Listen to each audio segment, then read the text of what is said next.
Acrolein is a toxic aldehyde as well as suspected carcinogen. The smell of burnt fat, as when cooking oil is heated to its smoke point, is actually due to acrolein being formed through thermal breakdown of the fat into glycerol, which then reacts to acrolein. Nile Red published a video a while ago where he made acrolein by essentially heating glycerol and distilling off the product. The final yield that I got was about 25 grams, which corresponds to a percent yield of about 25%. Why is this interesting? Liquids for electronic cigarettes, as well as flavored tobacco for hookahs, contain significant amounts of glycerol, which is heated either electronically or through charcoal to give off this characteristic white smoke. Theoretically, the glycerol could undergo a thermal breakdown and react to toxic acrolein. If this happens, using these devices would not be as healthy and unproblematic as commonly claimed. I want to make 3 episodes on this topic. The first one, I will do a basic test for aldehydes called Schiff's test to verify the presence of aldehydes in the process. Therefore, I will bubble the smoke of electronic cigarettes with water and hope that some of the aldehydes are captured within it. Conveniently, bubbling the smoke through water is essential for the hookah, so I will simply test this. In the second episode, I will perform a GC analysis on a Hewlett-Packard 5890 gas chromatograph. I might be lucky and get a measurement with a mass spectrometer to identify all components once an appropriate method is found. Otherwise, I must identify the peaks with reference materials. In the third episode, I want to quantitatively analyze the previously identified substances to get an idea how effective the water washing in the hookah is and how much of the, let's say, not so nice substances are really inhaled. With that being said, we move on to the preparation of Schiff's reagent. 25 mg of fuchsin is measured with an analytical balance and dissolved in 25 ml of water, which is carefully heated to 40 degrees Celsius. 250 mg of water-free sodium sulfide is added and acidified with 250 microliter of concentrated hydrochloric acid. The solution is allowed to stand for 30 minutes. The remaining discoloration is removed with activated carbon.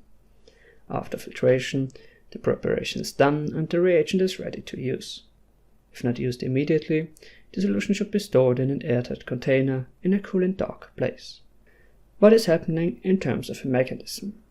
Fuchsin solutions appear colored due to visible wavelength absorbance of its central quinate structure, but are decolorized upon sulfonation of the dye at its central carbon atom. This reaction disrupts the extended p-electron system and resonance in the parent molecule, which shifts the light absorbance first to non-visible wavelengths. Aldehydes will react with the amino groups of the sulfonated fuchsin, restoring the original sp2 hybridization of its central carbon atom to make the solution colored again. Now the samples are prepared. In a fume hut, a hookah is accordingly assembled and smoked by volunteer.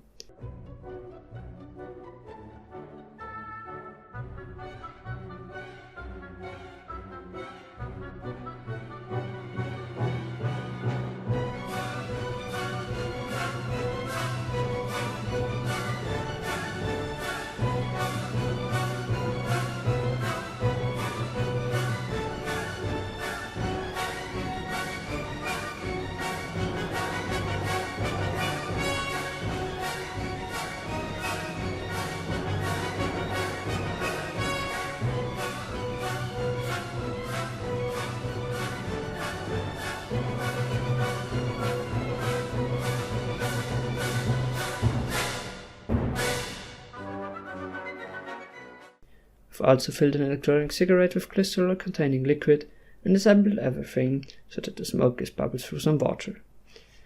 After finishing, the hookah is disassembled and the water emptied in a large beaker.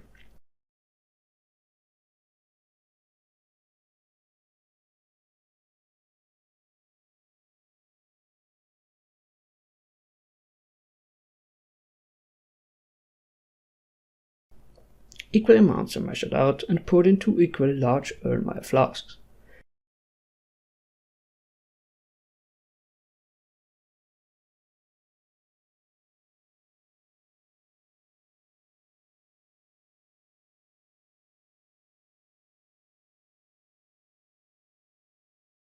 After addition of 1 ml of previously made Schiff's reagent, The solution immediately took on a purple color, verifying the presence of aldehydes.